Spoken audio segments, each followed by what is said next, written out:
estar dando comienzo. Eh, Pero a ver si, probá si podés grabar. a Sí, a ver. ver, pruebo yo, grabar en este equipo, le voy a mandar así, ¿no? Grabo Mejor, acá en el equipo, en la mejor, compu. Sí, mejor todavía. Ya sí, porque está. en en la Te nube, te aceptó. Bien, sí, perfecto. Bien, aparentemente sí. bien. Eh, muy bien. Bien, llegamos al final, amigos. Espero que estén bien, que les haya sido leve. Traten de completar los informes, por lo menos el 70% de los informes, como les decía el otro día, así pueden regularizar la materia. Una vez regularizada, ustedes después buscan el turno para rendir, ¿no? Eh, pero no se pongan a hacer el trabajo monográfico final sin haber entregado los informes. Lo más importante ahora que tienen delante es la regularización de la materia. ¿Ok? Espero que eso esté claro, porque todo lo demás después se va acomodando, pero ¿hasta cuándo hay fecha para entregar los informes? Y yo creo que si ustedes supongan, si ustedes no piensan en rendir ahora en el primer turno, porque es ahora al toque, creo que en 10 días deberían rendir, serían 10 días que tienen que hacer la entrega de los informes más. Lo que yo les aconsejaba era que ustedes se tomen el tiempo ahora para regularizar la materia hasta el segundo turno, sin dejar pasar mucho, porque ahora traten de sacarlo cuanto antes, pero supongan, hasta el 20 de diciembre, ¿sí? Pónganse una cosa así, hasta el 20 de diciembre tratar de sacar los informes. Em, Porque después se le va a juntar con la otra, con el seminario. Entonces, traten de sacarlo hasta el 20, 23. No les voy a pedir en Navidad que estén aplicados a esto, pero traten de no dejar pasar más de eso, porque si ustedes dicen, bueno, lo hago en enero estamos haciendo toda la plancha. Así que mm, traten de sacarlo ahora en diciembre. Si lo sacan en diciembre, ya regularizan la materia y después es más fácil, porque pueden anotarse a rendir en el turno eh, de febrero, ¿sí? 12, 13 de febrero creo que es el turno que van a tener habilitado. ¿Ok? Muy bien, esa era fue un poco lo que compartimos el otro día y bueno, ahora Pero una sí, pregunta, ¿y la monografía, el trabajo final, también es la misma fecha o eso puede ser unos días antes de la fecha de examen que elijamos? ¿Cómo sería? claro, no hay problema, 3 días antes. Ok, De que caduque la fecha de examen, ¿por qué? Porque yo corrijo en 3 días, a mí me es suficiente para corregir, ¿sí? Si ustedes me lo mandan, supongan un jueves, yo tengo todo ese fin de semana para estar corrigiendo. Entonces, ¿qué es lo que sucede? Que el día que se rinde, o sea, ustedes no van a rendir conmigo el trabajo, ustedes me van a mandar el trabajo, ¿sí? Y yo voy a calificar el trabajo y ese es el examen final, ¿ok? No es que ustedes tienen que entregar la monografía y después tienen una mesa de examen conmigo. No, con la monografía se aprueba. Bueno, en la medida en que esté bien hecha. No vino todavía. Está en la escuela. Cerrame bien la puerta. Eh, Tengo a mi amigo acá. Eh, Así que bueno, la cuestión es esa, que ustedes puedan 3 días antes de que caduque. ¿Por qué? Porque yo lleno planilla el día que es la fecha de examen. Ahí Creo que, preguntó no, Joaquín preguntó si hay más de una fecha en diciembre. Pero eso, el creo que tema es, no. el tema es que Lo tienen que ver en el Siu Guaraní, porque esa es la fecha que vale. Hay una fecha que ha hecho una planilla Bruno, pero no coincide con esa, entonces hay que ver en el Siu Guaraní eso. Claro. Ustedes fíjense, porque todo eso es por sistema. Ahí nosotros no pinchamos ni cortamos. Ahí no es que nosotros ponemos la fecha, no, no. Es como está por sistema. Eh, y ahí les van a aparecer todas las fechas que ustedes tienen opción. Eh, lo que yo les recomiendo es eso. Incluso, bueno, si vienen medio atrasados, pero han hecho la materia, aparece 4 del 12 y 18 del 12. Bien, bueno, ahí tienen una opción. ¿Se dan cuenta? Porque por ahí, bueno, pueden meter eh, esta, se sacan esta de encima y después le queda el seminario. Eh, no sé. Y lo otro es que si ustedes han cursado toda la materia, a ver, voy a tratar de levantar a los de brazos caídos. Eh, si ustedes han cursado toda la materia, hagan un esfuercito más y tienen de acá hasta febrero para regularizar, ¿ok? Entonces, hagan el esfuerzo de llenar, de completar los informes, que no son tan complejos, ¿sí? Ustedes fíjense que en total son 3 por 7, 21, 3 por 8, 24, son 24 carillas que tienen que estar completando para informar acerca de la lectura realizada. Es decir, que no es tanto, si ustedes lo dimensionan.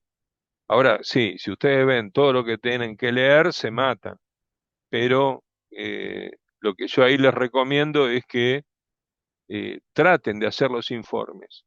Y si ustedes, por más de que no rindan la materia en febrero, después tienen 8 turnos, pero no cuelguen la materia. ¿Se entiende? Tienen 8 turnos para poder eh, rendir.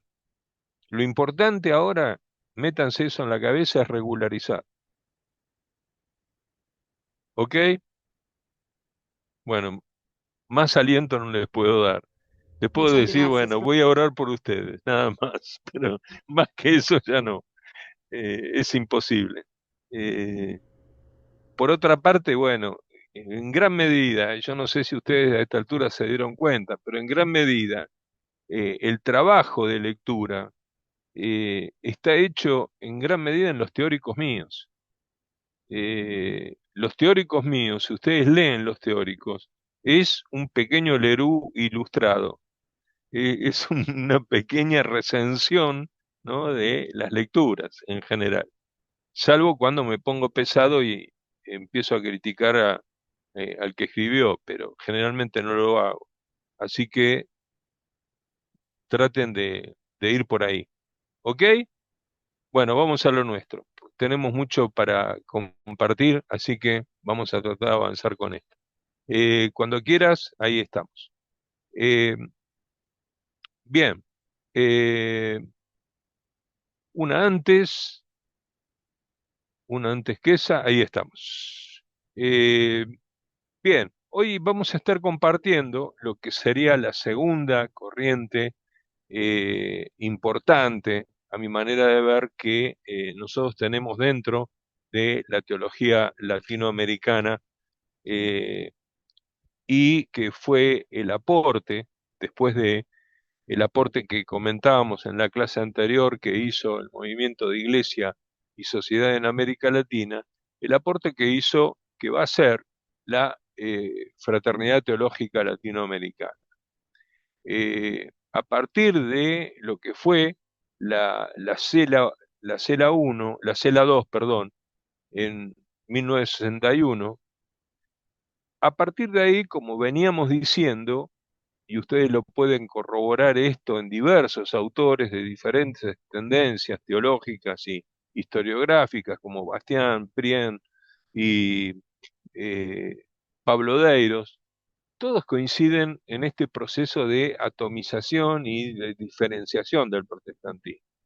Por eso es que eh, la fraternidad va a estar inscripta, no va a poder escapar a esto, y va a ser dentro de la cela 1, de la cela 2, perdón, va a ser uno de esos sectores que eh, empiezan a bregar por mantener ciertos rasgos que históricamente habían tenido la tradición evangélica desde la década del 10, desde 1916. ¿Cuáles son esos elementos? Los elementos característicos precisamente de lo que marcamos en la primera clase, que son los aspectos que dan sentido a la identidad evangélica. Esto es, la centralidad de las escrituras, la, el fortalecimiento de la piedad evangélica tradicional, el dinamismo evangelizador y misionero y una postura crítica al ecumenismo, en especial al todo lo que fuera el acercamiento con el catolicismo romano. Estos elementos que ya estaban a comienzos de siglo, eh, sobre todo el cuarto aspecto, la crítica al catolicismo, que era, por cierto, muy exacerbada, en los 60, estos sectores más de tipo evangélico van a seguir, van a seguir levantando la voz frente a cualquier acercamiento hacia este diálogo ecuménico. Es decir, este diálogo ecuménico a partir de la concepción de que en el catolicismo también hay revelación de Dios. Entonces, además entonces de el fortalecimiento y la centralidad que tienen las escrituras, la importancia que tiene el cultivo de la piedad, y subrayen esto, porque esto va a aparecer incluso en las corrientes historiográficas de la fraternidad, eh, el elemento común que habían tenido hasta ahora, que era el elemento evangelizador y misionero, eso va a seguir siendo un punto de contacto y de unidad entre todos los sectores evangélicos, sean pentecostales, sean venidos de la tradición evangélica o sean grupos ligados más a el movimiento de iglesia y sociedad, como vimos. Eh, avanzamos. Entonces, ahí ustedes tienen a Samuel Escobar y Samuel Escobar va a plantear de que a su manera de entender eh, habría dos tipos de protestantismo. Esta es una visión muy particular de él en un escrito crítico de precisamente el protestantismo ecuménico, ¿no? Y es como que él plantea la antinomia entre estos dos sectores. Sin embargo, Escobar siempre fue alguien cercano a la discusión, amable con los sectores más radicalizados de la teología evangélica latinoamericana. Pero Escobar no está exento de decir que tendríamos, por una parte, a el protestantismo ecuménico cercano a el protestantismo europeo. Recuerdan que yo les había dicho que en general los teólogos de la teología isalina habían tenido diálogo con Romanca, con Niebuhr, con Barth, con Molman, etcétera, etcétera, es decir, con lo que ya a fines de la década del 60 es la teología política europea. Entonces, a eso se está refiriendo Escobar en esta frase. Es decir, el protestantismo ecuménico cercano al ecumenismo europeo en su espíritu y teología, y por otra, aparece también un protestantismo conservador, vinculado a las nuevas fuerzas misioneras y animado por un fuerte celo evangelístico, evangelizador, para el cual utilizaremos el término de protestantismo evangélico. Entonces, esa es la distinción, así a muy grosso modo, que va a ser Escobar, pero que define un poco la posición que va a intentar construir a partir de entonces la fraternidad teológica. Es decir, saliendo del CELA 2, entonces vamos a tener estas dos construcciones, ¿no? Fuertes dentro de las corrientes más serias del protestantismo. Avanzamos.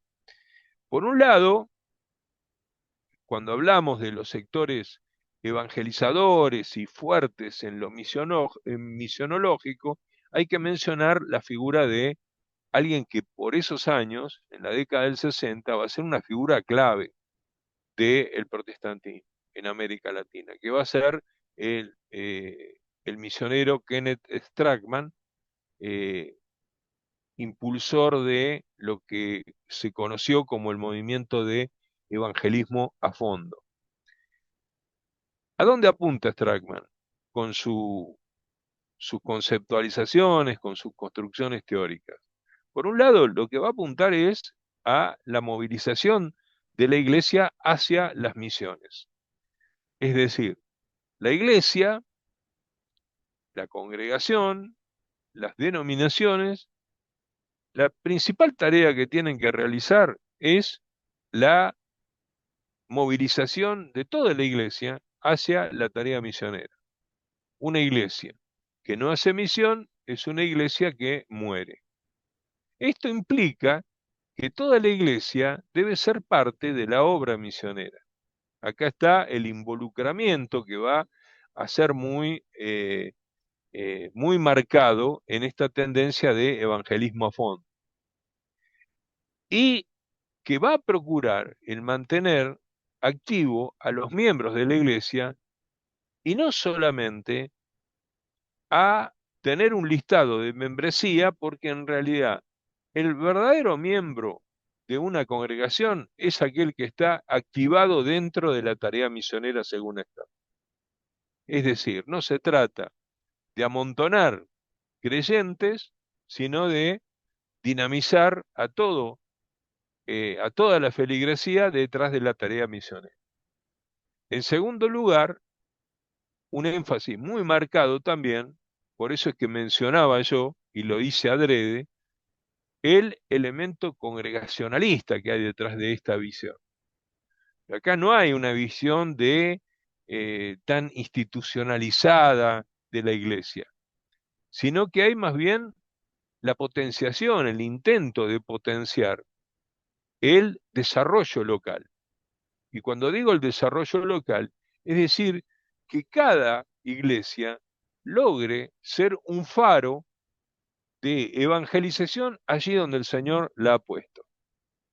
Es decir, acá hay un concepto muy marcado de una evangelización en el territorio donde está enclavada la congregación.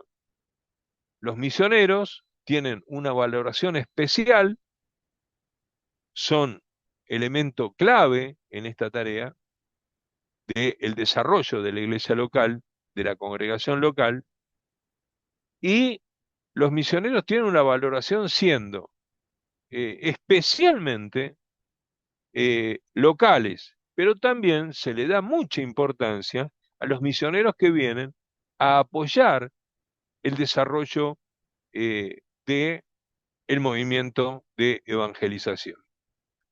Por otro lado, lo que se busca es una coordinación, son trabajos coordinados entre, por una parte, los misioneros, sobre todo foráneos, o misioneros locales, pero sostenidos por algún tipo de organización nacional, junto con el liderazgo congregacional, el liderazgo de la iglesia local.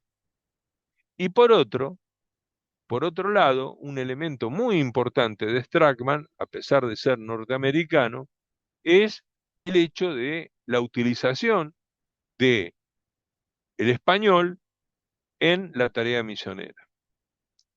Para Strachan, ahí ustedes lo tienen, el crecimiento eficaz, O sea, son movimientos, cuando hablamos de evangelismo a fondo, estamos hablando de el movimiento previo a lo que se va a llamar, y ustedes lo conocen quizás un poco mejor, que es el movimiento de Igle Crecimiento. El movimiento de Igle Crecimiento surge o tiene las raíces en estos espacios eh, denominacionales. Eh, para Strachman, el crecimiento eficaz dependía de todos los miembros que se esfuerzan por conquistar a su círculo de influencia. Es decir, que cada miembro es un ministro donde, especialmente en el ámbito de las relaciones interpersonales que cada uno de los creyentes son capaces de eh, establecer. Por ejemplo, décadas más tarde, eh, un, un plan que se utilizaba, que fue muy famoso, era el Proyecto Andrés. Entonces, cada miembro oraba por 10 contactos, por 10 familiares, por 10 vecinos, relaciones con los que estaba relacionado, oraba por una necesidad de esa persona y se hacían reuniones especiales de evangelización al cabo de un tiempo donde se invitaba a aquellas personas por las que se estaba orando. Esta es un poco la lógica. Eh, en en este movimiento de evangelismo a fondo van a ser muy importantes, ¿sí?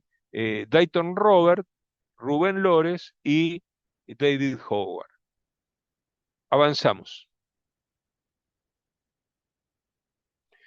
El ala evangélica, el ala evangélica, esta que eh, denominaba de esa manera un poco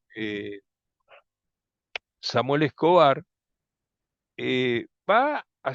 va a marcar a partir de la década del 50 eh, lo que van a ser, la importancia que van a tener las cruzadas de evangelización. De esa manera se la llamaba, ¿no? Es famoso en el lenguaje de ese tiempo el término cruzada, por eso es que lo ponemos en mayúscula, porque eh, hace poco, hace unos días atrás, por ejemplo, en la cancha de Vélez, si ustedes están al tanto, el hijo de el que aparece en la foto de Billy Graham, Franklin Graham, llenó un par de estadios de Vélez Sarsfield en un poco esa mística, ¿no? De las viejas cruzadas de su padre, eh, que comienzan en la década, como les decía, en la década del 50. Y claro, sí, correcto, es así. Son diferentes variantes, esto cambia. eh, yo les decía 10 contactos, 10 relaciones.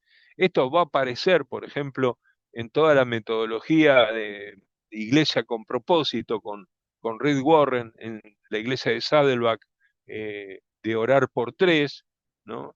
De estar orando por tres, y esos son el círculo íntimo, ¿no? De los que, eh, los que cada creyente debería estar eh, invitando a los grupos pequeños saludables.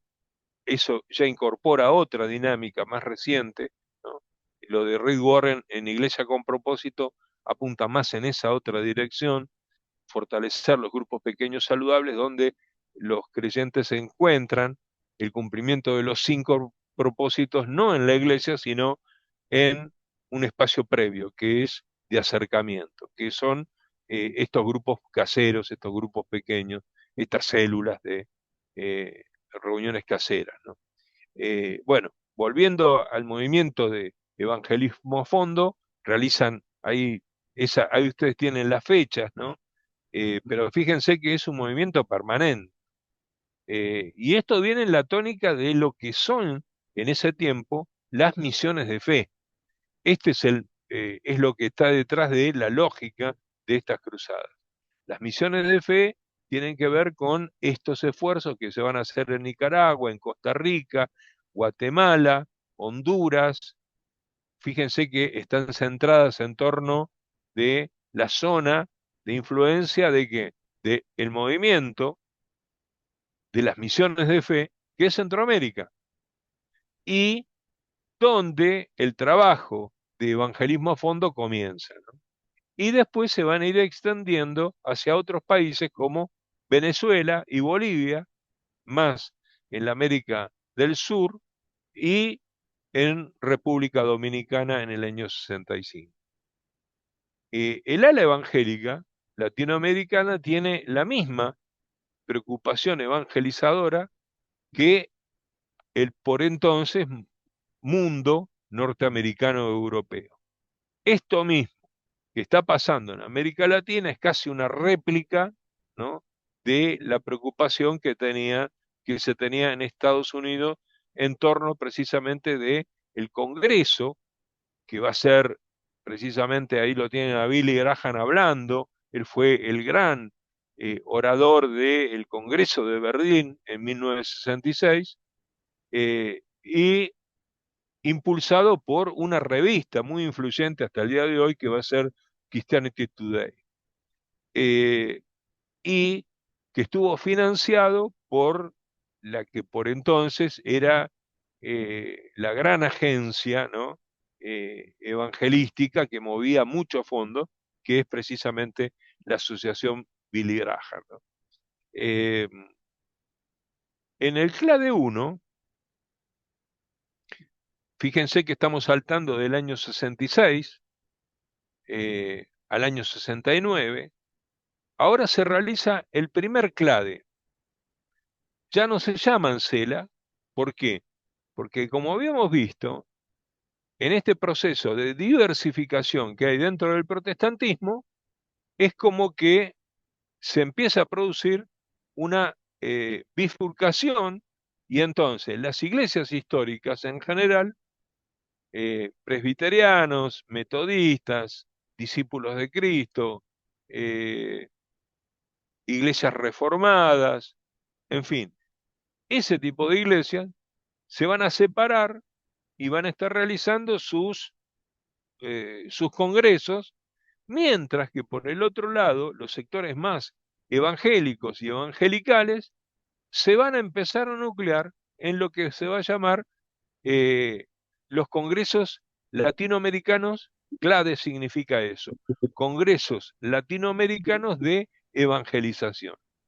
El primer gran congreso de evangelización se va a realizar en Bogotá en el año 69. El título de las conferencias va a ser Acción en Cristo para un continente en crisis. Ese título es muy importante porque muestra un poco esta lectura de la realidad que van a tener los sectores evangelicales. La conferencia tuvo una convocatoria amplísima. Hasta ese momento había sido el evento más importante, superó los 900 delegados, y un hecho curioso que se va a presentar durante el evento va a ser la polarización existente que se va a producir dentro del propio evento, dentro de la propia conferencia. Porque el personaje que ustedes tienen ahí, Peter Wagner, por entonces Peter Wagner, ahí ustedes ya lo tienen viejito, ¿no?, con una barbita muy cuidada, y ya pensando en otro tipo ya en otra teología, ¿no? Peter Wagner en este momento, cuando se saca esta foto, hace unos pocos años, ya estaba más en el movimiento neoapostólico. Pero en los 70, un joven Peter Wagner era misionero en Bolivia, y él escribe un libro que va a levantar un polvo impresionante en ese momento, va a dividir el Congreso. Imagínense, 900 delegados, y la cosa dentro del Congreso se pudre todo cuando él saca empiezan a vender en el Congreso el libro Teología Latinoamericana. ¿Izquierda o evangélica? Y entonces, y la cuestión era la lucha por la fe en una iglesia creciente. Es como que en este título, él lo que decía era, lo que plantea en esta obra, además de demonizar al movimiento de iglesia y sociedad y todos los que tuvieran algún pensamiento evangélico, social, progresista, él los tilda eh, de pensamiento de izquierda, ¿no? Y por el otro lado lo opone a aquellos evangélicos que estarían preocupados por la tarea del crecimiento evangelizador.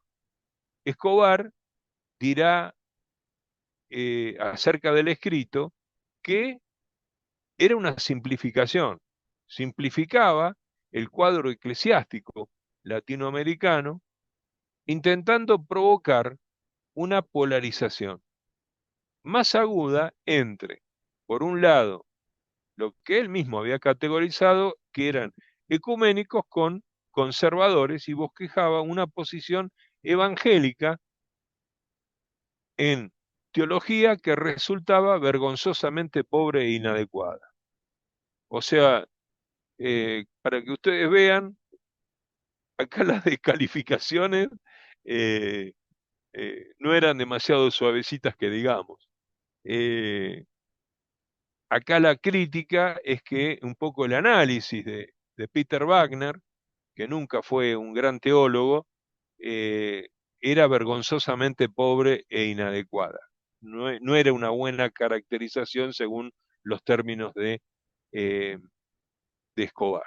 Y entonces, como consecuencia de lo que ocurre en esta reunión del CLADE 1, surge y se crea la Fraternidad Teológica Latinoamericana.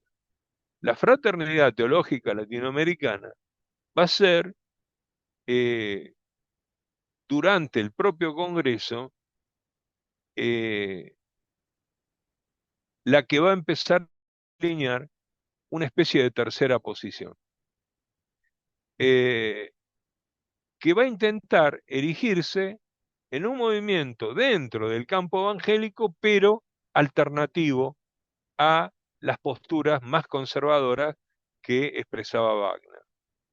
Una especie, yo lo digo ahí, de tercera posición entre el protestantismo que tenía en un extremo al protestantismo crítico y ecuménico, representado en el movimiento de Izal, y por el otro lado el ala más de tipo fundamentalista que representaba Wagner y otros sectores evangelicales del continente. Entonces ya estamos de lleno en la fraternidad teológica.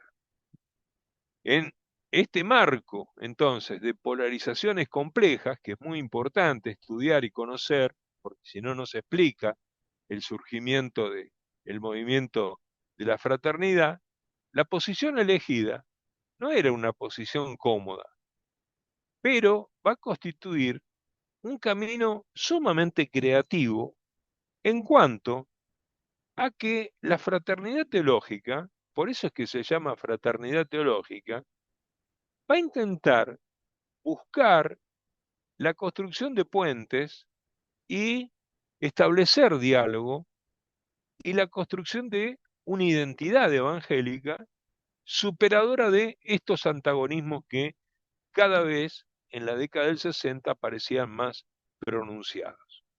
Este va a ser un poco el esfuerzo.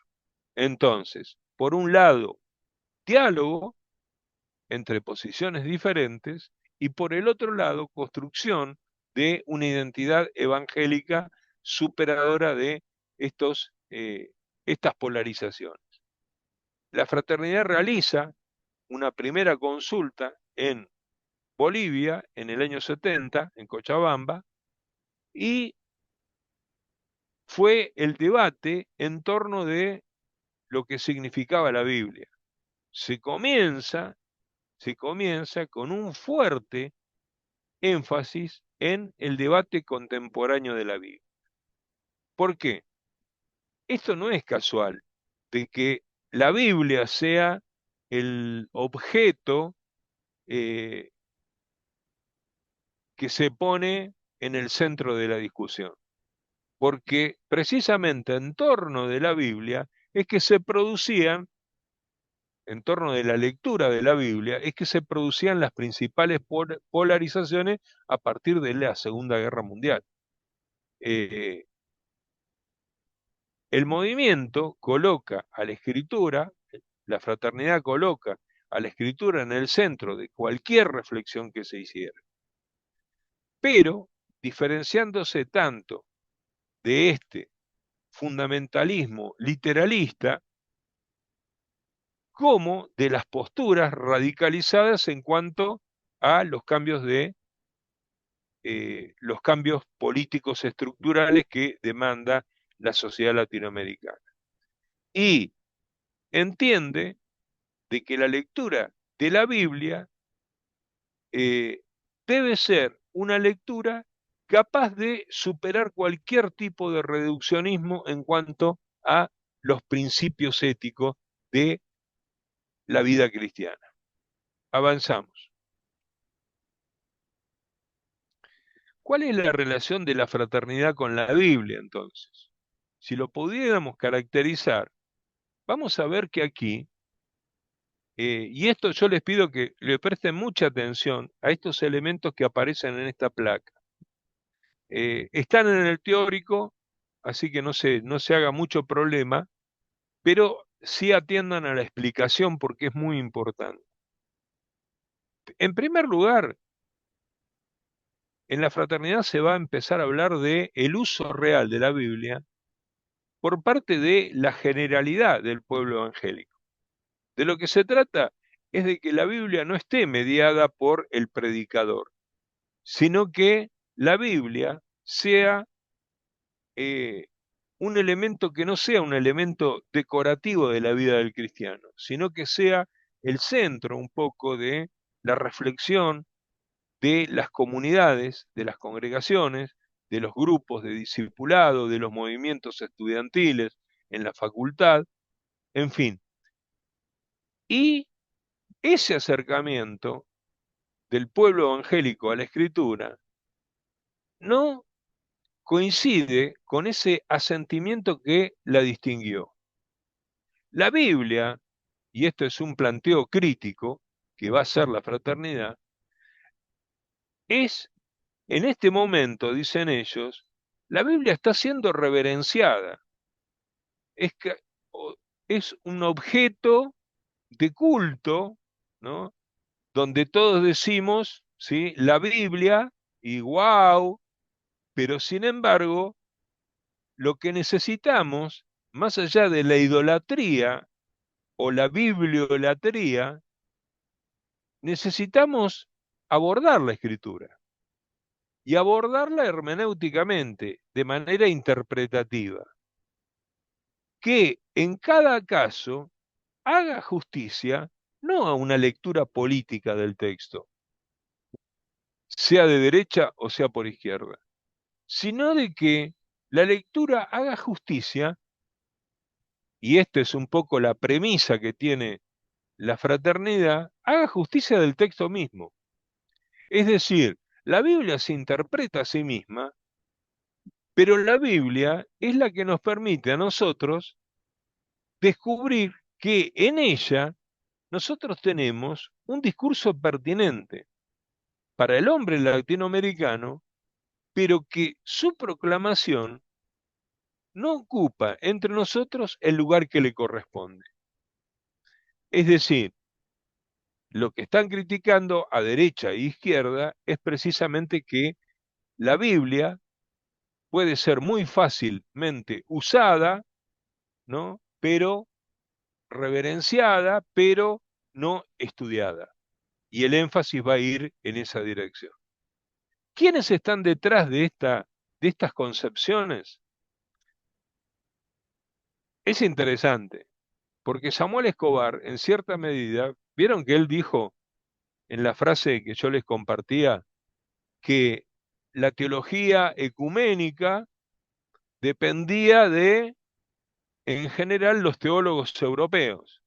Bueno, lo que no dice Escobar en esa frase es que la teología de la fraternidad, tanto de él como de René Padilla, de Pedro Arana, de Orlando Costas, de Pedro Savage eh, y otros importantes líderes, eh, da- eh, Andrés Kirk, en fin, otros teólogos dentro de la fraternidad, también, hay que decirlo, estuvo recibiendo influencias de otros teólogos y biblistas, otros grandes hermeneutas, ingleses sobre todo, y europeos. ¿Quiénes son los que están detrás de la formación precisamente de todo este núcleo de la fraternidad, del núcleo inicial? Están Bruce, Wiseman, Alan Midland, Michael Green, conocido por todo el tema de sus estudios historiográficos acerca de la primera evangelización cristiana, John Stott, ¿sí? Que seguramente a ustedes le suena, James Packer, que va a ser un importantísimo, ¿no? Teólogo sistemático, reformado, inglés, José María Martínez y José Grau, que van a ser, eh, dentro de la teología española de ese momento, importantes y muy amigos, en este caso de Samuel Escobar y el resto de los miembros de la fraternidad, van a ser una síntesis de ¿qué cosa? Y acá es lo que tenemos que subrayar, porque esto va a ser un poco los énfasis que va a tener la fraternidad en general. Son una síntesis de gran erudición, sobre todo bíblica y teológica, de teología bíblica, pero además son teólogos de profunda piedad y además con esto combinado con el celo misionero. Eso van a ser tres elementos que a mi manera de entender, esto yo lo presenté como hipótesis en uno de los artículos que ustedes tienen para leer, para mí esto es un poco la síntesis de lo que representa la fraternidad teológica a nivel del pensamiento. Cuando hablamos de identidad evangélica, en el marco de la fraternidad teológica, estamos hablando de una fraternidad que se nuclea en torno a una identidad evangélica que se debe construir necesariamente a partir de la erudición bíblica y teológica, la piedad, el cultivo, si ustedes quieren, de las disciplinas espirituales y, por el otro lado, una importante reflexión misionológica. Es decir, necesitamos una misión que sea pertinente, una misión que sea transformadora. La iglesia debe involucrarse en esa misión transformadora. Avanzamos. La fraternidad, al igual que ISAL, coinciden en algo, en que tienen conciencia de qué cosa, de que América Latina estaba en problemas. América Latina, tanto los miembros de la fraternidad como los del movimiento de ISAL coinciden en eso. Hay una fuerte conciencia de los problemas sociales. Pero la fraternidad va a entender que para el desarrollo de su identidad religiosa debía mantener la tensión entre este dinamismo evangelizador y misionero, el cultivo de la piedad y dar respuestas a la realidad del continente a través de, ¿qué cosa? De la acción misionera. Para la fraternidad y el movimiento de ISAL, el movimiento de Izal estaba avanzando hacia posturas cada vez más radicalizadas, que ustedes las señalaron el otro día, cuando planteaban el tema, por ejemplo, de la violencia, etcétera, etcétera, ¿no? Y un poco la fraternidad plantea esos asuntos. Le plantea a Izal que van a un camino sin salida, que están avanzando hacia posturas radicalizadas y no acepta el acercamiento a sectores académicos, la fraternidad, radicalizados, ni tampoco a su instrumental de la lectura crítica de la realidad. Ustedes tradúzcanlo, barra estudios estructuralistas o sociológicos, aplicación de la sociología marxista del análisis de la realidad, a esto se está refiriendo. El instrumental sociológico no puede ser ese para la fraternidad y tampoco, o sea, la fraternidad va a ser crítica de esta revisión que planteaba el movimiento isarino de acercamiento con el catolicismo como un punto de encuentro ecuménico en pos de los procesos de liberación. En 1971, René Padilla va a ser el gran exponente teológico, el mejor, si se quiere, estructurador de la teología de este movimiento, va a criticar al movimiento de Izal, pues si bien Izal había partido de señalar algo que para ellos es importante, que es la responsabilidad social del cristiano, se había volcado a la formación de cuadros radicalizados para alimentar procesos revolucionarios. Esta es la crítica que él hace. Para Izal, según Padilla, lo que se requería no era una respuesta cristiana a la revolución, sino la integración en el proceso revolucionario que conmueve hoy a nuestros pueblos. Es decir, no hay una búsqueda cristiana de dar respuestas, sino hay más bien un involucramiento del cristiano en esos procesos radicalizados. Avanzamos. La fraternidad vio entonces el vínculo que el protestantismo ecuménico y salino establecía con el catolicismo, decíamos como una señal de pérdida de identidad. El diálogo con el catolicismo significa que estamos perdiendo identidad. ¿Por qué? Porque según la fraternidad existen barreras teológicas inexpugnables, que la fe evangélica en ningún caso debe poder cruzar y que se remontan a los valores sociales y políticos que el catolicismo había defendido en América Latina a lo largo de toda su historia. Por el otro lado, el desarrollo de una teología de la misión pertinente a la realidad latinoamericana y fiel a las Sagradas Escrituras pasa por una afirmación de la identidad evangélica, una manera evangélica de acercarse a las Sagradas Escrituras y un reconocimiento de la legitimidad teológica e histórica que ya tenía la presencia protestante en el continente.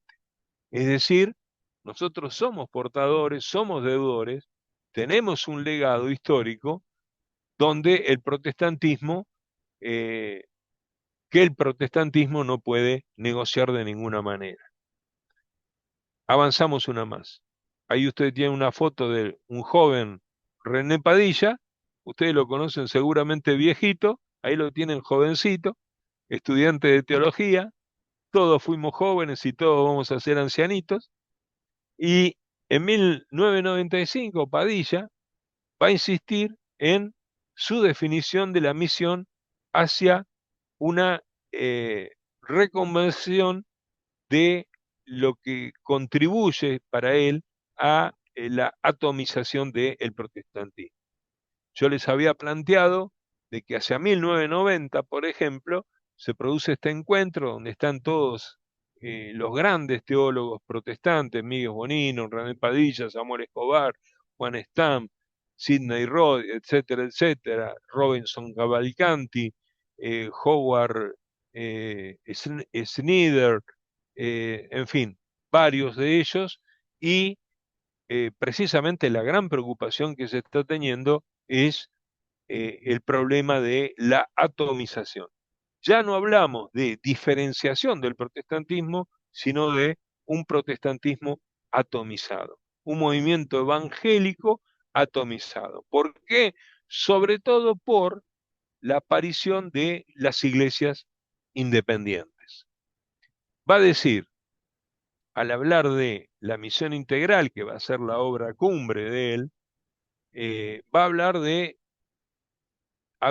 va a decir, hablar de misión integral es hablar de la misión cristiana que insiste en mantener la unidad entre la proclamación de la justificación por la fe y la búsqueda de la justicia.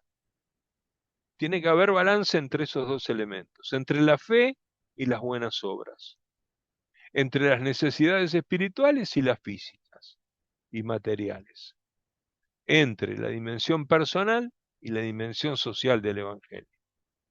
Tristemente, aún hoy, muchos evangélicos niegan esa unidad, si no en teoría, en la práctica.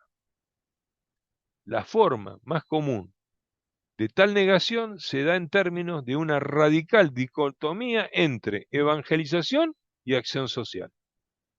Para complicar el problema, hay iglesias que se especializan en salvar almas y otras que se ocupan de las necesidades de los pobres y oprimidos. Este antagonismo, ¿no? Y para un balance final, avanzamos hacia la siguiente, hacia el CELA II, 1961, la tensión y oposición entre las diferentes corrientes del protestantismo se hizo manifiesta. Explotó lo que ya se venía perfilando. En ese contexto surgen entonces dos vertientes, que a mi manera de ver van a ser las más creativas y desafiantes en el ámbito evangélico, que fueron las que se atrevieron a acompañar las transformaciones sociales del continente, tanto en lo social como en lo político, a partir de la Revolución cubana. La crisis de la teología y el proyecto liberal en 1949, que puso de manifiesto la neortodoxia bartiana, abrió un paso de renovación en la teología evangélica y tuvo una influencia indudable en los orígenes del movimiento de Izal. Con la creación de la fraternidad teológica, lo que aparece es un intento de un movimiento evangélico alternativo entre protestantismo crítico y ecuménico y el fundamentalismo teológico que ya venía desde comienzo de siglo. El movimiento de la fraternidad coloca, esta es la virtud, a las Sagradas Escrituras y la teología bíblica en el centro de toda la reflexión sistemática, histórica y de correlación con las ciencias sociales, manteniendo de manera persistente a lo largo de 5 décadas esa centralidad. Digo, esto ahora en el año pasado, perdón, eh, claro, estuvimos celebrando el cincuentenario de la Fraternidad Teológica y un poco esta era la evaluación que se hacía de ese congreso en perspectiva histórica. La fraternidad, al igual que ISAL, prestaron atención a los problemas socioeconómicos y si bien los análisis en que en general van a ser los miembros de la fraternidad teológica no tuvieron el grado de profundidad, de detalle, de agudeza que tenían las producciones de ISAL, sí fueron importantes aportes en la línea de la misión integral que plantea René Padilla y otros integrantes del movimiento. La lectura histórica de ISAL, por otra parte, va a ser muy importante porque siguió viendo al catolicismo como una representación del modelo de cristiandad cuyos valores religiosos, políticos y sociales estaban en las antípodas del pensamiento evangélico desde el siglo XIX. Hasta ahí llegaría más o menos la presentación de un poco este momento histórico que a grosso modo estaría marcado por estas líneas de análisis, ¿no? ¿Comentarios, preguntas?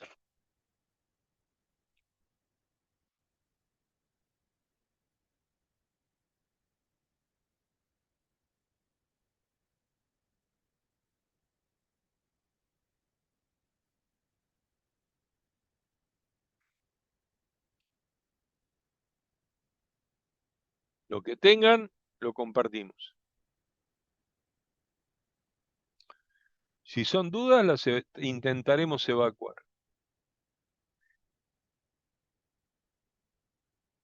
Si son cuestionamientos, los escucharemos con atención.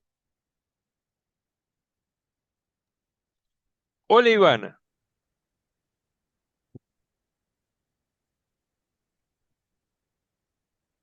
Yo no sé si aún no hay una duda, pero mientras iba escuchando, no leí esta para esta semana, todavía no leí, pero en el CLADE uno, el haber reunido a tantas personas, eh, que decís que bueno, la unidad se está gestando y demás, y que van y que la embarran con algún posicionamiento, y que en algún sentido hace que esa reunión de tantas personas, tantos líderes, se fragmente, se quiebre, después salen otras alternativas, pero por quizás, no sé, ideologías y demás, juntar tantas personas cuesta un montón. Una vez que lo hacen y ya en algún sentido se embarró, pero bueno, después sale esta de la fraternidad. Eh, Sí, nada, eso, y eh, como que mientras escuchaba decía, qué lástima. Eh, bueno, sí. Bueno, hay algunos trabajos interesantes, ¿no? Eh, hay un, yo les recomiendo, para entender un poco, me parece que es una posición muy buena, eh, que tiene Justo González en su libro Historia del cristianismo en América Latina. Él tiene una historia de el cristianismo en América Latina que lo edita Caídos y donde él analiza un poco todo este periodo histórico, precisamente con la complejidad que tuvo. O sea, no es casual esto que está pasando. No es casual la lectura de Isal, como veíamos, sino que es producto de eh, el anclaje en ciertos aparatos críticos. Eh, no es casual tampoco la radicalización política que va tomando el fundamentalismo teológico. Hoy lo podemos ver más en perspectiva histórica, pero esto es como que era algo que iba a caer de Maduro en algún momento. Eh, y esta postura de acusación a los sectores más radicalizados de comunistas, ¿no? ¿Por qué? Porque eran cosas que se vivían dentro de la sociedad y dentro de las familias, ¿sí? Latinoamericanas en aquel tiempo histórico. Y tampoco esta búsqueda, ¿sí? De una tercera posición que establezca diálogo. La buena noticia a todo esto es que fíjense que el CLADE 1 se hace en el 69. Generalmente los CLADES se han hecho, se han intentado hacer, no siempre ha sido fácil, cada 10 años. Estas reuniones de las conferencias latinoamericanas de evangelización. En el año 92, en el CLADE 3, que se hace en Ecuador, eh, se reúnen 1.150 delegados. Habían pasado del año 69 al 92, saquen la cuenta, una buena cantidad de años. ¿Y saben lo que ocurre ahí? Que los sectores que en el 70, 1969, 1970, 22 años después, no habían podido hablar en el 69, en ese encuentro se reencuentran y tratan todos de bajar la espuma a la cerveza. Disculpen, no encontré mejor referencia, será porque el verano me está acosando acá en Córdoba, pero es como que se decanta un poco esa cuestión. Pasó el tiempo, pasaron ciertas radicalizaciones de un lado y del otro, y se pueden llegar a un encuentro donde fue el encuentro ecuménico eh, más representativo, o yo diría evangélico, más representativo de todos los sectores evangélicos. Estaban todos, ¿no? Las posiciones más conservadoras como las posiciones radicales, pero todos habiendo aprendido una lección de que es necesario, 1992, es necesario empezar a construir una identidad evangélica. Por, yo diría, otros elementos diferentes, eh, eso que se planteó de manera utópica en ese momento no fue posible, porque el cambio de época, dije 1992, hizo de que aparecieran otros fenómenos a continuación. Y si bien los que estaban ahí estaban de acuerdo en que había que trabajar en la identidad evangélica hacia el futuro, aparecen nuevos fenómenos como, ¿sí?, la posmodernidad a full, el proceso de globalización, aparecen las iglesias de manera muy fuerte, independientes, aparece con fuerza la teología de la prosperidad y aparece con fuerza, ¿sí?, en general, el neoliberalismo como fenómeno social bastante complejo de poder analizar. Es decir, una vez que cae el muro de Berlín, ¿no?, es como que se rompen también un montón de paradigmas. Y ante esa situación histórica han pasado año 92, año 2002, año 2012, han pasado tres claves más a partir de ahí y no hemos podido aún en el año 25 dar respuesta a ese nuevo contexto.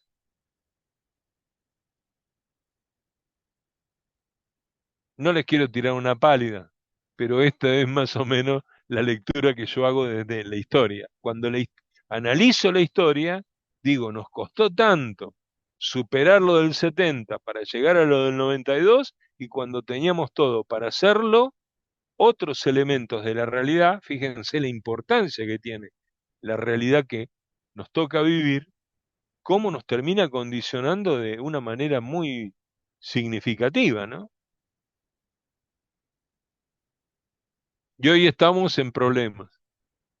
No es que han atemperado los problemas, no, los problemas se han hecho más complejos ahora.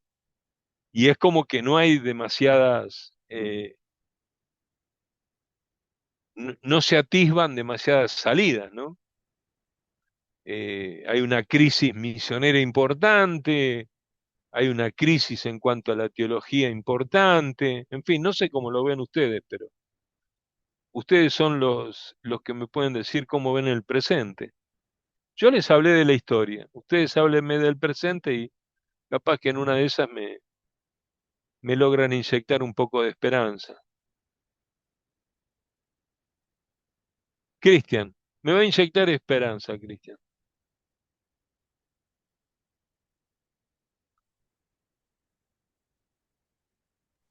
Acá estoy. Ah, Acá estoy, acá estoy. No, no, había tocado algo mal. No, quería saber el tema de cómo vincular, ¿no? Los claves, las reuniones que hubieron, fueron bastantes, también con los eventuales de Lausana, es decir, las diferenciaciones, los vínculos que hay y las contradicciones, porque es más evangelical el tema de Lausana, ¿no? Sí, sí, Eso quería ver, a ver, porque hay diferentes también liderazgos ahí. Eh, correcto. me gustaría ver ahí un poquito, a ver, diferencias, si es posible, o vinculaciones, sí, En general, desaciertos, ¿no? sí, en general,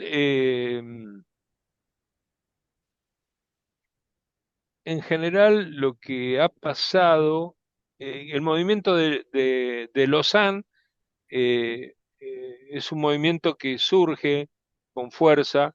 Una conferencia muy importante va a ser la de 1974, eh, donde invitan precisamente por primera vez a los latinoamericanos. De hecho, van Samuel Escobar y René Padilla. Y dan dos discursos en Lausanne y en Lausana, en Suiza.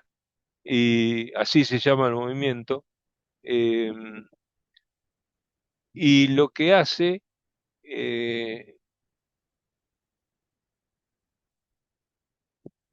René Padilla es tirar un poco la bomba, ¿no? En cuanto a esta teología de la misión integral a partir de una nueva conceptualización del reino de Dios. Es decir, que todas las críticas, Cristian, que le hace la fraternidad a el movimiento de Isal, porque se sintió provocada la fraternidad, a mi manera de ver, son lo que le va a servir de combustible para plantear a escala mundial, dentro de un movimiento más evangélico, vos dijiste bien, yo diría más evangelical, eh, una crítica importante al movimiento de Lausanne. Eh, y lo mismo ocurrió hace 3 años atrás, 4 años atrás. Nosotros tuvimos el quinto clade, y en el quinto clade se plantean ciertas posiciones en cuanto eh, a, en el 2012 se construye, 2000, sí, en 2012 fue el último que tuvimos, y ahí hay un poco todo un análisis importante, pero donde ya se plantean los grandes temas que van a formar la agenda en cuanto a la participación de la mujer, en cuanto a la mirada ecológica, en cuanto a la dependencia, con buenos modales, pero donde se plantea toda una agenda muy, muy situada, ¿no? Profundo, o sea, con el liderazgo evangélico creció muchísimo, ¿no? Había crecido muchísimo hasta ese momento, y las críticas que en general se hacían a el evangelicalismo eran importantes. Yo te digo, en la reunión que se hace en Lausanne, que se hace en África, eh, la reunión de Lausanne se hace en África, la sede es en África, no me acuerdo en dónde, creo que en Mozambique, algo así, eh, En Manila. en Manila. Bueno, fue un escándalo. ¿Por qué? Porque las posiciones que en general tienen las agencias misioneras que sostienen estos eventos son posiciones retrógradas, en cuanto a eh, que quieren tener el control de la reflexión teológica y decir hasta acá llegamos, y no son posiciones superadoras. De hecho, alguien que nosotros que tuvimos, por ejemplo, en el diplomado de pastoral, una amiga mía, que la hemos invitado acá, Ruth Padilla, fue la principal referente de América Latina, es la hija de René Padilla. Eh, no la querían dejar hablar porque era mujer. Estuvieron negociando en la previa porque uno de los teólogos más brillantes de Wheaton College, eh, y ahora ustedes se van a querer caer de nuca cuando les diga el nombre, se oponía a que Ruth pudiera hablar en el Congreso, ¿sí? Dar su mensaje en el Congreso porque era mujer. ¿Ok?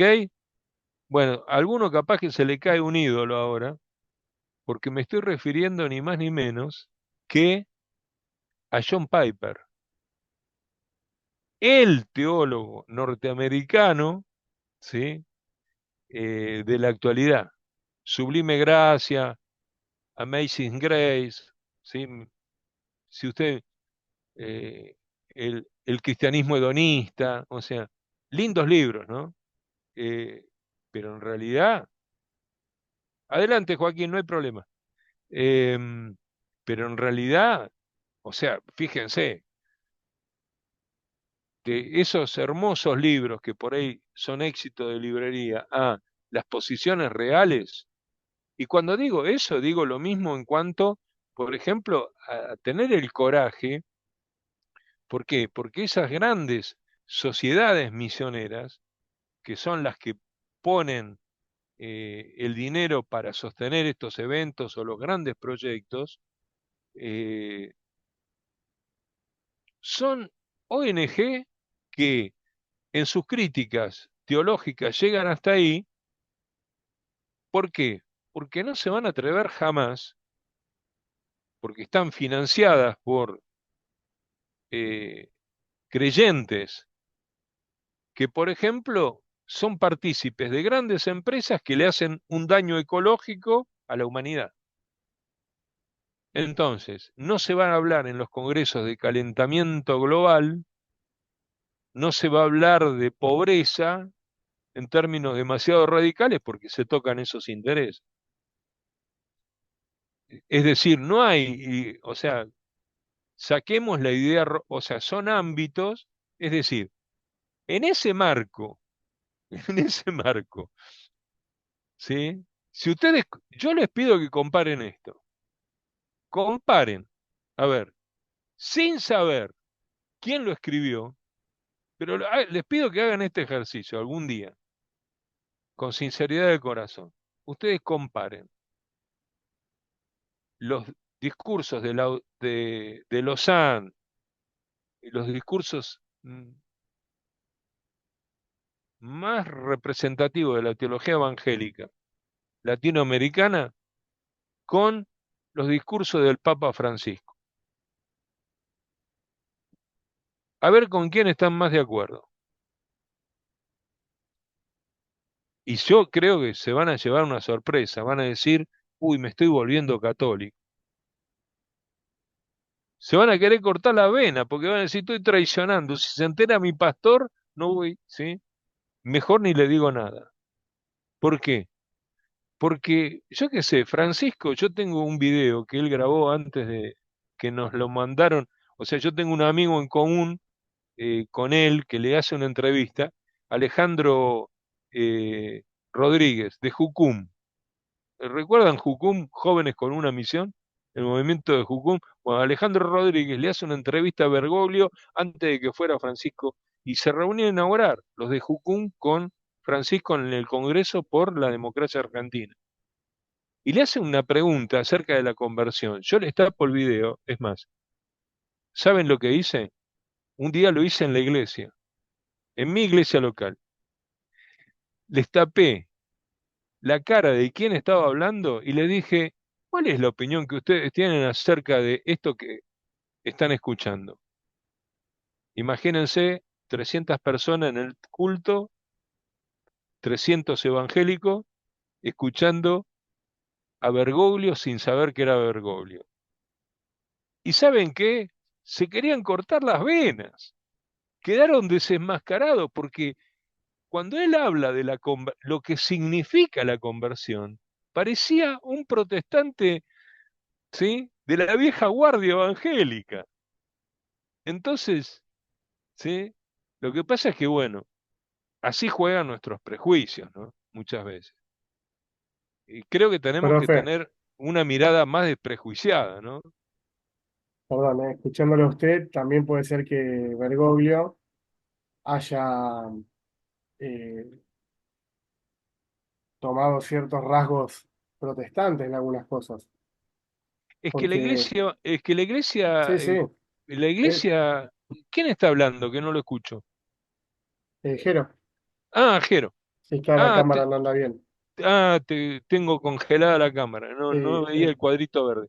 Últimamente, No, perdón, Bergoglio, o Francisco, como queramos llamarle, eh, se alineó mucho en los pensamientos y correcto, me parece correcto. bien.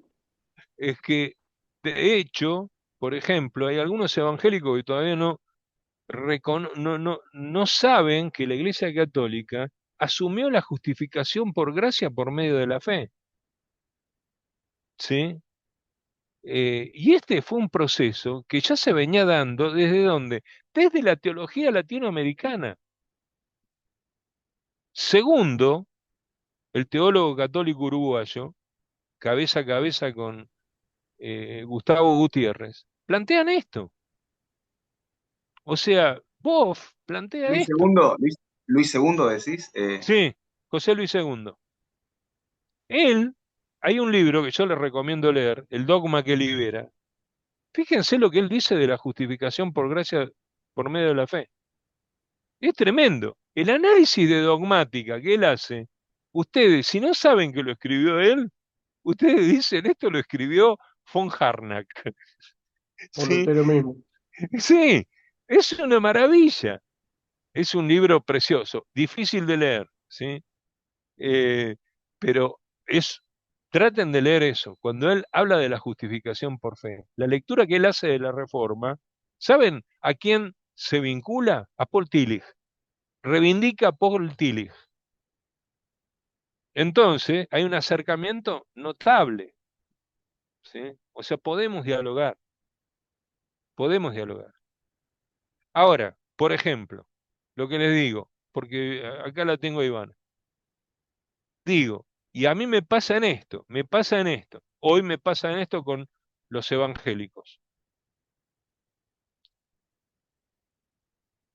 Eh, Estoy dando en UCEL, ustedes saben, eh, el seminario, la diplomatura en historia de la Iglesia. Y yo comienzo con un análisis de las misiones, ¿sí? En el siglo XIX. Y vamos avanzando, ¿sí? Analizamos, llegamos hasta el siglo XX. Y les meto el tema del pentecostalismo a los evangélicos protestantes históricos. Se brotan. Ustedes, en general, se brotan. Yo les hablo de pentecostalismo, no yo, Richard Joel. Yo les planteo, Ivana ¿por qué me hizo acordar Ivana de esto? Porque, sí, porque, por el tema, no, por el tema neumatológico. No hay neumatología dentro de los evangélicos.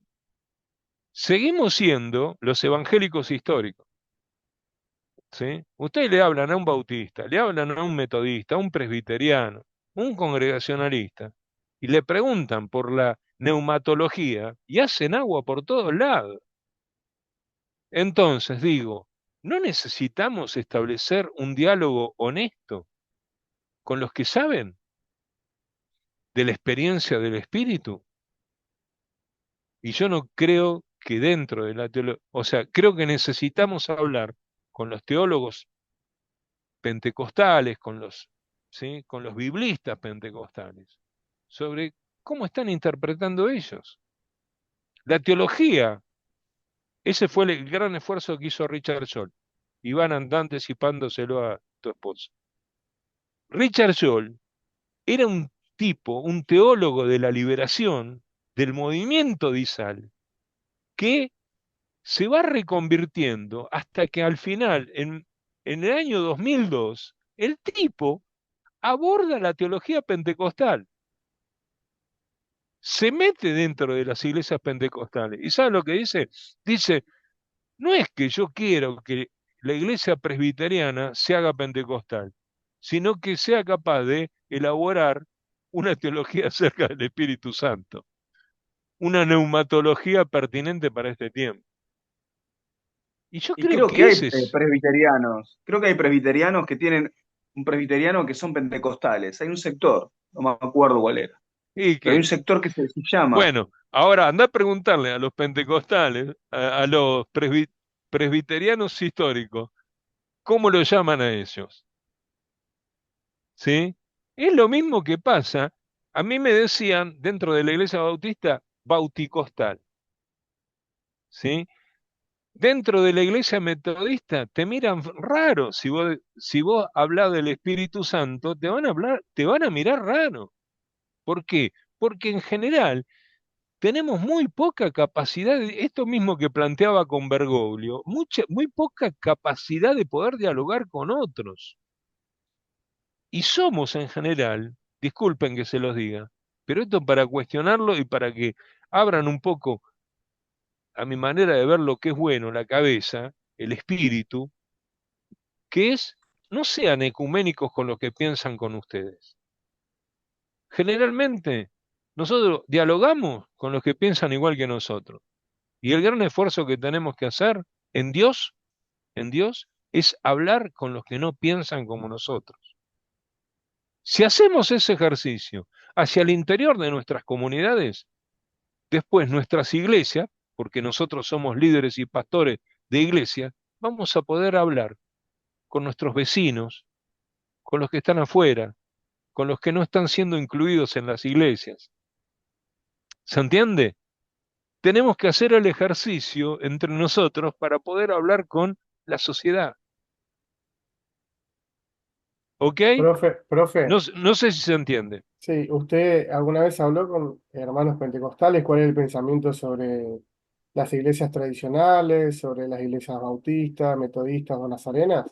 ¿Les Sí, preguntó a sí, ellos? sí, sí. Y bueno, se da cuenta que entramos en una misma.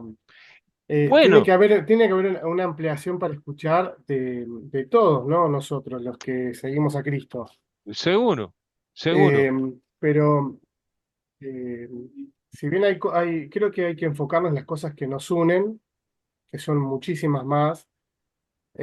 No estoy tan de acuerdo en que, no estoy de acuerdo en que nuestros hermanos pentecostales tengan una visión más amplia sobre el Espíritu Santo. Eh, sí, tal vez desde las experiencias que ellos pueden transmitir, que creen que son tal vez las únicas y las reales, pero después desde otro lugar no creo que sean los únicos que pueden hablar del Espíritu Santo, ¿eh? No, Claramente no, creo que no, no. no, no. Yo no O, dije o eso. dar una experiencia. Yo creo que todos Yo, nosotros que estamos acá sí, podemos hablar de la experiencia sí, del Espíritu Santo, que es hablar de la santidad. sí, Ni mucho más claro que eso, me parece, no sé. Es mi opinión, profe, ¿eh? sí. Que también, que también conozco la iglesia pentecostal y reconozco a nuestros hermanos grandes cosas. Pero de ahí a pensar que solamente ellos, o no solamente, No, o ellos tienen una no, palabra más o más experiencia, yo no estoy de acuerdo con eso. no, no. Yo no digo más experiencia. Claro, por ahí lo que interpreté yo, por eso Pues yo. claro, lo que digo es, no tenemos que tener un pensamiento sesgado. ¿Por qué? Porque yo te diría, Jero, te contesto ahí. No, no es la intención contestarte, pero sí te digo esto. No, no, pero está bien charlando, No, no, profe, no, me en esto, encanta. en esto. Lo, lo que digo es, vos me preguntaste, ¿usted sabe lo que ellos piensan de Hablo nosotros? nuestros hermanos, hablo, no siempre de Sí, referencia así, sí, sí, porque somos un cuerpo en Cristo, es real eso. sí. ¿Usted sabe? Sí. Y yo te dije sí, sin duda.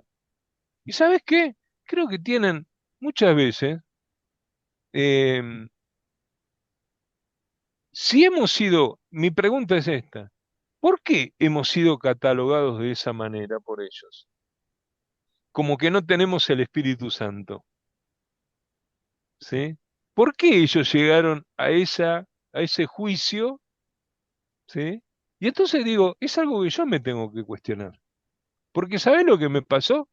Que yo siendo pastor metodista, después pastor bautista, cuando ellos vieron la apertura que yo tenía a la obra del Espíritu Santo, yo no los tuve que convencer de nada. Me recibieron como un hermano más. Exacto, pero es la ¿Se ignorancia que entiende? tienen, es la ignorancia que tienen Es respecto la a eso, profe, ignorancia ¿eh? de un lado y del otro.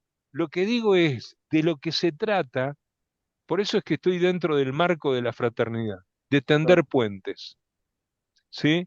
Uno tiene que poder tender puentes de diálogo, exacto, sí, sí. ¿sí? La teología es eso, es construir diálogo.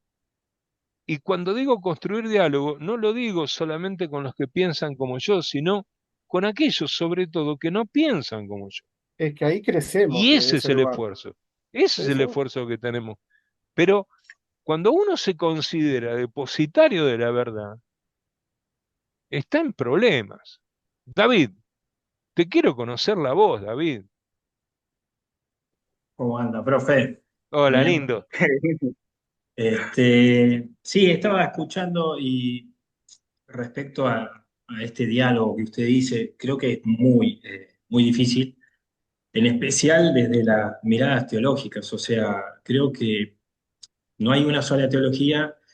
De hecho, en todo esto estamos hablando más de una teología sistemática, ¿sí? O dogmática. Si metemos la teología bíblica en esto, donde metemos exégesis bíblica, método histórico crítico, creo que ahí ya la cuestión cambia y mucho más. Empezar a hablar por ejemplo, si yo, a mí me encanta la exégesis bíblica, ¿no? Si yo digo, miren, este texto está agregado, supongamos, yo digo eso, yo no sé quién se va a sentar a charlar conmigo, ¿sí? ¿Por qué? Porque creo que hay otra teología y está muy fuerte, no sé, desde mi perspectiva, una teología que hace muy de lado a la exégesis bíblica y a ese tipo de acercamiento teológico. Entonces creo que va a ser difícil, creo que las diferencias teológicas van a existir siempre, pueden enriquecer muchas veces, pero otras veces van a ser eh, imposibles de dialogar. Digo. Soy medio pesimista en esto, perdón, pero creo que es muy difícil dialogar ciertas cuestiones. Por ejemplo, el tema del Espíritu Santo, bueno, ahí también Ivana, yo conozco a Mario, así que sé que es muy complejo, pero también lo podemos abordar, no sé, desde el hebreo bíblico, desde el griego bíblico, desde el método histórico crítico, como dije, y no voy a llegar a las mismas conclusiones, porque es otro abordaje y es muy complicado, digamos, poder dialogar en ese sentido. Sí, coincido que hay una necesidad urgente de poder estudiar teología en todas las denominaciones. Eso lo coincido también. Porque Bien. justamente por Mi- eso después, perdón, claro. cierro con esto. En base a esta falta de teología, creo que tenemos una muy mala práctica, en general. Sí, sí. Coincidimos. Ahora, yo te digo, em, a ver, em, yo enseño acá en UCEL y indudablemente es el lugar donde más cómodo me siento, ¿no? Por eso es que hablo y por ahí expongo y hago teología pastoral o hago historia o hago esto con ustedes, ¿no? Que son las cosas donde puedo aportar. Teología de los avivamientos, bueno, eso es lo mío. Eh, pero, por ejemplo, esto mismo que yo converso con ustedes, yo doy clase en un seminario presbiteriano conservador en Colombia. Conservador, ¿eh? En un seminario, doy clase en el IBA, Instituto Bíblico Buenos Aires, que son más evangelicales. En la Fundación de Idaje, que son carismáticos full, ¿sí? En el Seminario Evangélico de Lima, que hay 13 denominaciones donde están a los bollos todo el tiempo. Hace 4 años que doy clase ahí y están a los bollos. Y sin embargo, bueno, me quieren unos y me quieren otros. Y en todos lados, ¿qué es lo que hago? Esto es lo que digo. Yo creo que uno puede hablar del método histórico crítico sin mencionar el método histórico crítico. Creo que uno puede llegar a las conclusiones, ¿sí?, a las que uno puede llegar a los conceptos del Espíritu Santo a partir de ciertos elementos que plantea la fraternidad teológica. Y es ¿qué nos une? ¿Qué nos une? La identidad. ¿Qué nos une? Las Sagradas Escrituras, la Biblia. Soy profundamente bíblico. No, o sea, no soy exégeta, he estudiado Biblia como en el seminario y un poquito más porque me encanta el Evangelio de Juan, ¿no?, del cual me considero medio especialista. Pero al punto es este. ¿Por qué me interesó los avivamientos espirituales? Porque puedo hablar con todos desde diferentes lugares y hacer reflexionar desde ahí otras cosas. Y puedo vincular la Biblia, puedo vincular la piedad, ¿sí? Soy una persona que ora, soy una persona que ayuna, soy alguien que recibió lenguas en el espíritu. ¿Se entiende? Entonces puedo entender eso y puedo dialogar. Y me parece que con esto u otras cosas que ustedes tengan, a diferencia mía, creo que ustedes pueden hacer el mismo ejercicio. ¿Por qué? Porque indudablemente necesitamos poder construir unidad sin bajar las banderas. O sea, a ver, digo, un diálogo amplio, pero cuidado, agárrense algunos. ¿Por qué? Porque yo con algunos no hablo. O hay algunos que sí yo entiendo que estamos parados en otro lugar. Yo puedo hablar con un hermano pentecostal ingenuo, pero no con un hermano pentecostal prostituido. ¿Se entiende? Es decir, con aquel que vendió el evangelio no voy a hablar, le voy a profetizar. Con aquel que negocia con el dios Mamón, le voy a decir que él está de parte de Mamón. ¿Se entiende? Es decir, que creo que uno tiene que ser capaz, por ejemplo, tiene que ser capaz de echar a los mercaderes del templo. Creo eso. ¿Se entiende? Y en algunos lugares me van a decir, bueno, hasta acá llegaste. O en otros lugares yo voy a decir, hasta acá llegué. Creo que pasa por ahí, por tener esa libertad, ¿no? Sí, igual, profe, perdón, aclaro, lo dije a modo general, Sí, creo que en modo general no, no, es el así, diálogo no, es lo así, veo difícil. sí. Muy bien. Uy, che, perdón, Angelito se está durmiendo. Angelito, perdóname. Por ser la última clase me había prometido, mirá lo que hice. Me traje el reloj, me traje un reloj para verlo. No lo vi, me engancho y no lo vi. Bueno, los quiero mucho. Che, Gracias, profe, por el tiempo compartido. muchas bendiciones. Gracias, profe, igual para usted. Llegamos hasta el final. Yo les voy a compartir ahora un formato para que ustedes llenen una encuesta. Le pido, es anónima, ¿sí? Pero a mí me sirve que ustedes pongan, ¿sí? Como es anónima, ustedes van a tener un documento con un formato, un formulario de Google, y ahí me lo llenan para evaluar la materia. Lo vamos a subir al chat, ¿sí? Directamente, y ustedes lo llenan ahí. Traten de llenarlo entre hoy y mañana, ¿ok? Pero llénenlo. Se los Ok, voy a profe. reclamar. Bueno, Nos Gracias. vemos. Che, bendiciones. bendiciones. Chao, profe, saludos a Cualquier todos. consulta me Una escriben bendición, Rubén. a Gracias, mi... profe. Gracias. Cualquier consulta que tengan, me- háganlo no a través de la plataforma, busquen ahí mi número de WhatsApp y me escriben un WhatsApp directo por cualquier problema, aclaración, monografías, trabajos prácticos, fecha, en fin. Tratamos de solucionar. ¿Ok? Gracias, Gracias, profe. profe. Dios lo Muchas bendiga. gracias. Bendecida Bendiciones, que noche. estén bien. Bendiciones. Chao a todos. Chao, chao. Chao. Chao.